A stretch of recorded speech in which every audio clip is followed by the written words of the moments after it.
Burnout rarely shows up waving a white flag. It typically creeps in to organizations. At first everything looks fine, and then you realize that it's hard to see even 10 feet in front of you. And burnout usually shows up before people even say a word about it. And you can see it because energy drops, curiosity disappears. The person who used to bring ideas now just brings tasks to the table.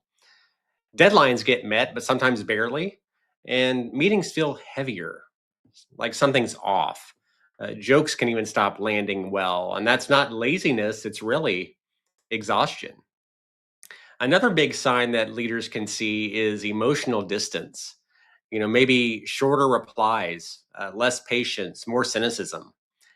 When capable, people start sounding indifferent. And that's a warning light, not an attitude problem.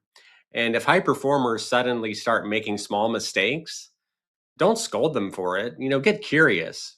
Find out why they're making those mistakes and ask, how can I best support you and challenge you?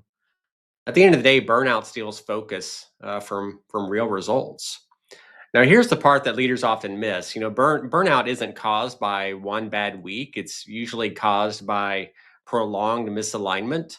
There's too much pressure without control, too much responsibility without clarity, and too much giving without giving yourself time to recover. So, what really helps? First, normalize conversations about team capacity. Not once a year. I suggest that you do this regularly. People shouldn't have to hit a wall before they're allowed to say that they're burned out, overwhelmed, and tired. Second, you can restore autonomy. Even small choices matter. When people feel trapped, stress can compound fast. The third, prioritize recovery. And we're not just talking about resilience, time off that actually disconnects, fewer fake emergencies, less performative urgency. And finally, model it. If leaders glorify burnout and wear it as a badge of honor, teams typically follow. And in my professional opinion, burnout is rarely a personal failure. It's almost always a leadership signal. If you spot it early enough and respond well and with intention, you don't just save performance, you end up keeping good people.